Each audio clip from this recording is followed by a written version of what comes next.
começar a falar então dessas imagens que foram reveladas aí a pedido do ministro Alexandre de Moraes. Na sexta-feira, né, ele pediu, determinou, decretou a quebra do sigilo das imagens do Palácio do Planalto, e aí essas imagens vieram então à opinião pública, vieram a público, né? São 200 horas de gravações da invasão no dia 8 de janeiro, 33 câmeras nos 4 andares do prédio, registrando aí toda a movimentação. Lembrando, então, que esse pedido foi feito por Alexandre de Moraes na sexta-feira, entre outros, pedindo o sigilo dos vídeos. Na sexta-feira, o ex-chefe do GSI, o ministro Gonçalves Dias, deu o seu depoimento. A gente já tem o Guilherme Amado até para a gente começar a comentar, então, sobre essas imagens que vieram a público, né, Guilherme? Bom dia para você. Inclusive, a gente tem uma única câmera que eu vou pedir para rodar enquanto a gente conversa, com áudio no Palácio do Planalto, na entrada do prédio. Essa câmera registra o momento em que um grupo de golpistas invade o palácio pela entrada principal. E aí vocês vão ouvir aí nessas imagens, gente, tem um áudio, aí dá para a gente ouvir um pouco também. E vocês vão conseguir acompanhar que eles são esses policiais agredidos com pedras. Há uma reação ali. Eles atiram também, claro, são tiros de efeito moral, mas a gente vê que eles são atacados ali com pedras, né? Uma reação bastante agressiva, né, Guilherme? Bom dia para você. E é a primeira vez que nós estamos tendo conhecimento dessas imagens, né? E é uma imagem, só para explicar, gente, é uma grande angular, né? Uma olho de peixe que chama, por isso que ela tem essa imagem circular aí. Vivi, bom dia para você, bom dia Deluca, bom dia Edu, bom dia quem nos assiste. E essas imagens, elas são importantes, essa especificamente, para quebrar qualquer tipo de mentira, de narrativa fantasiosa, de que não houve resistência de ninguém para a entrada dos golpistas no palácio. Essa imagem mostra esses sons com muita clareza. E diversas outras que foram divulgadas nesse fim de semana pelo GSI mostram também que, embora claramente não tenha havido por muitos dos homens da Guarda Presidencial, conforme a gente vinha falando desde janeiro, resistência aos golpistas, não tenha havido iniciativa para prendê-los, houve por parte de alguns seguranças, sim. Tem algumas imagens que foram divulgadas que mostram os seguranças ali da frente do palácio, né, os que trabalham de terno e gravata, seguranças civis, desesperados, correndo de um lado para o outro, ao verem o palácio ser invadido. E enfim, tem muita imagem para a gente analisar, porque elas são reveladoras sobre vários aspectos, né? Realmente, são bastante reveladoras, e tem mais também, né? Que acho que é uma pergunta que a gente se faz aqui, sabe, do William e Guilherme também. Essas imagens não esclarecem também onde é que estava e qual era o efetivo do batalhão da Guarda Presidencial naquele dia, né? Por que os militares que fazem a segurança do Palácio não estavam defendendo o Planalto e só aparecem depois, né? Isso é importante também da gente fazer pergunta. Eu digo essas imagens e as outras todas as imagens que foram reveladas aí, que vieram a público, né, Guilherme? Queria te ouvir sobre isso também. Sim, elas permitem a gente começar a entender algumas coisas que não tinham explicação, né? Mesmo antes do trecho divulgado na semana passada pela CNN, a gente sabia, em virtude dos vídeos que obtivemos, né, de pessoas que gravaram no interior do palácio, seja daquele servidor que eu entrevistei, que me passou muitas imagens, seja outras divulgadas por policiais, a gente conseguia saber algumas coisas. Primeiro, que havia tido por parte de boa parte dos homens da Guarda Presidencial uma certa leniência, uma conivência com os golpistas. Não haviam feito, muitos deles, nada para conter os invasores. Depois dos invasores terem conseguido entrar no palácio, não tinham trabalhado, não tinham feito nada para prendê-los. Havia o relato por parte daquele servidor que eu entrevistei de que alguns indicavam uma saída para os golpistas, para que não fossem presos pela Polícia Militar do DF. E essas imagens, elas vão mostrando diversos momentos dessa história. Isso, por exemplo, dessa normalidade com que muitos dos militares da Guarda Presidencial trataram os golpistas, estão tratados em diversas imagens. Essa aí, por exemplo, que a gente está vendo nessa foto da matéria do Globo, o palácio já estava invadido, Isso é uma foto do anexo do Palácio do Planalto. A área que a gente conhece mais, que a gente vê mais as imagens, onde são as cerimônias, onde ficam as obras de arte, isso fica no prédio principal, que é ao lado, que é aquele que tem um desenho mais bonito do Niemeyer mesmo. Isso aí é um caixote que fica do lado do palácio, mas é onde funciona boa parte da área administrativa. Peraí, Guilherme, só um pouquinho. Aí é o GSI descansando, é isso? É isso, é a guarda presidencial, os homens do GSI parados, com o palácio invadido. Mexendo no celular, rindo, tomando café. Essas imagens que eles estão vendo no celular, muito provavelmente são imagens da invasão, que era o que todo mundo naquele momento, o país inteiro, estava assistindo. A 100, 150 metros dessas pessoas, o palácio estava sendo destruído. E o cara rindo, você viu ele imitando ali o negócio quebrando? Ele está imitando um negócio quebrando. Exatamente, assim, que isso, exatamente. Essas pessoas todas, aí elas têm que ser presas também, elas têm que responder. O que elas cometeram foi crime. Né? Da mesma maneira que os outros destruíram, elas foram coniventes com a destruição. E Gui, uma pergunta que o pessoal está fazendo é o seguinte.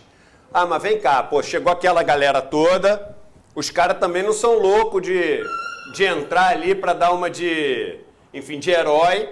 Cemitério tá cheio de herói, entendeu? Aí a gente tinha visto isso como um argumento, né, em relação ao G. Dias. O G. Dias, um senhor de idade, está ali sozinho, não sei o que, etc. É o argumento. Você queria que ele fizesse o quê?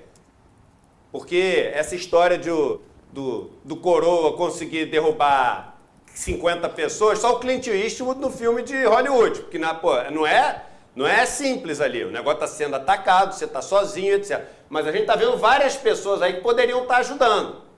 De quem era o papel, essa que é a nossa dúvida, de quem era o papel de não deixar isso acontecer depois que os caras já entraram? De quem que era eles chamam de first responders, né?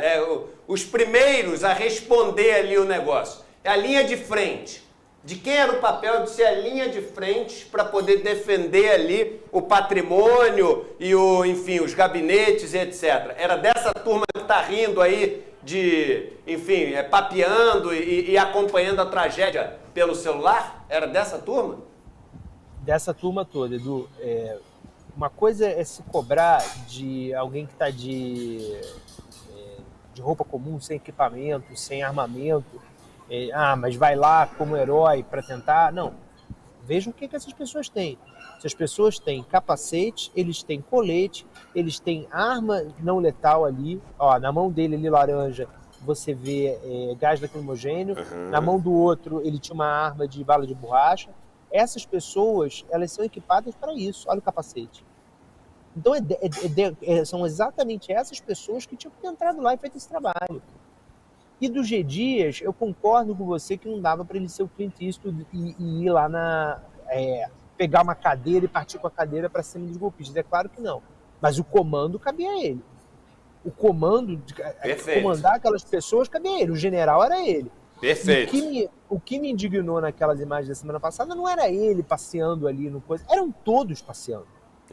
Todos. E a normalidade, assim. Ele, claro, ninguém acha que ele vai pegar uma corda, ele vai amarrar os golpistas. Mas ele tinha pelo menos que dar uma voz de comando, tentar comandar aquelas pessoas, não. Ele caminha ali naquelas imagens como se ele estivesse no banco, como se ele tivesse que comprar um pão na padaria. E não como se o palácio, que o Gabinete de Segurança Institucional, como o nome diz, deveria guardar, deveria comandar essas tropas todas. E se no primeiro momento houve falha, ele deveria ter tomado as rédeas disso. Ele deveria estar fazendo alguma coisa. Vocês lembram, acho que no dia 10 de janeiro, na semana posterior ao 8 de janeiro, eu entrevistei o G. Dias, a gente falou da entrevista aqui, e eu perguntei a ele sobre aquele vídeo que mostrava o policial da PMDF virando para um militar e falando: comanda a tua tropa, porra. Eu perguntei para ele sobre aquele trecho, o que aquilo ali significava. E ele me disse: aquilo ali é um momento, não mostro todo. A minha ordem, as minhas ordens para prender os golpistas ainda não veio chegada à ponta. Então, naquele momento, a tropa estava sem saber o que fazer. Essas imagens, elas colocam essa explicação do G. Dias para mim em xeque. Porque ali ele já tinha condição de ter dado ordem plenamente, e virar para aquelas pessoas que estão ali do lado e dar ordens também. E não é o que a gente vê nas imagens, né? E o que eu estou dizendo, aí tem gente que diz o seguinte, não, mas essa turma aí escolheu essa profissão e eles estão lá e tem que dar uma de herói. Não tem que dar de herói, é o que o Guilherme falou, tem que ser planejado. Entendeu? Então tá errado, tá todo mundo aí sem fazer nada, mas sempre, quando a gente está falando de atuação militar, por isso que existe a hierarquia militar e você tem o papel de comando. Então sempre você pode cobrar a responsabilidade de quem está no comando. Sempre. É assim que funciona. Quando você tem uma cadeia de ordens, né, que é dada, você sempre vai indo para quem não deu a ordem. E é o que o Guilherme estava falando. Vem cá. E aí? Onde é que estava a ordem? Onde é que estava o chamado? Onde é que estava... Você podia dizer, não, mas não tinha gente. A gente está vendo que tinha. Sim. A gente está vendo que tinha. E não estava sendo usado. Né? Então, assim, é difícil achar resposta. Aliás, eu queria fazer um comentário. Eu não estava aqui, mas semana passada eu vi uma das coisas mais esdrúxulas da minha vida. O cara na CNN chega de manhã e fala o seguinte, olha... Durante a noite, deu muito trabalho avaliar as 160 horas. Eu queria saber como é que alguém avalia 160 horas de imagem numa noite, né? E aí, muito louco, né? De 4.000 horas que você tem de vídeo. O cara que depois a gente viu uma super proximidade com o Bolsonaro. O cara diz que consegue, de flash, avaliar 160 horas numa noite e chega no dia seguinte meio que com uma conclusão. É o que a gente fala das versões, das histórias. E eu já dizia naquele dia, não aqui, né, mas com meus amigos, eu falei assim, é muito difícil ter as respostas agora. E se você chegar numa de sair dando resposta, é você também não acreditar em nada em relação ao trabalho da Polícia Federal. Porque na Polícia Federal, eu imagino que deve ter dezenas de pessoas analisando todas essas imagens, até para não chegar já com uma versão, porque desfazer versão é difícil pra caramba. Desfazer versão é aquele lance da pedra lançada, né? Então, eu acho que a gente tem que fazer isso, que é o que o Gui está fazendo aqui. As perguntas que a gente tem que fazer, como assim o G. Dias não mandou? Por que esses caras estavam lá? Qual era a cadeia de comando exatamente acima? Onde é que estava o cara exatamente acima dessa turma? Qual a ordem que ele deu? Tem gravado essa ordem? Tem nos celulares o que ele chamou? O que esses caras estavam assistindo ali? E rindo, né? Então, eu acho que agora, Gui, com mais de 4.000 horas, a gente pegando essas imagens de supetão, por mais, assim, voluntarioso que alguém seja, não dá para chegar às respostas ainda. Mas eu acho que é uma boa hora da gente fazer as perguntas que têm que ser respondidas para, de uma vez por todas, enfim, jogar luz aí nesse dia tenebroso que a gente teve na nossa história. E talvez a CPMI vá fazer isso se não virar palco, né, de, enfim, papagaiada, né, que tenha também esse risco, né? Exato. E tem muito valor nessas imagens, porque elas mostram os rostos, né? Então, assim, agora, o que a gente espera é que esses rostos todos que estão aí, eles sejam incluídos, pelo menos chamados para depor. É chamar cada guarda desse aí e perguntar, você recebeu ordem? Recebeu ordem de quem? Quando? Isso. Que ordem foi? Porque aí você consegue traçar o conjunto de responsabilidades sobre esse dia. Vamos lembrar que abaixo do G. Dias havia um séquito de gente nomeada pelo Heleno. Por quê? O G. Dias ainda não havia substituído grande parte da estrutura do GSI, que era nomeada pelo Heleno, por pessoas dele. Então, por exemplo, o número 2, a pessoa logo abaixo do G. Dias, o secretário executivo do GSI, era um militar nomeado pelo Heleno. O restante da estrutura do comando do GSI ainda eram pessoas nomeadas pelo Heleno. Então tem que ver o quanto que essas pessoas tiveram de influência nesse dia. Esses vários funcionários que naquelas imagens do G. Dias a gente viu andar no entorno dele, andar com ele no meio dos golpistas, aquelas pessoas eram servidores nomeados pelo Heleno. Então, todas essas pessoas têm que ser chamadas a depor e tem que ver o quanto que elas influíram naquele dia nos erros cometidos ao longo do 8 de janeiro na defesa do Palácio do Planalto.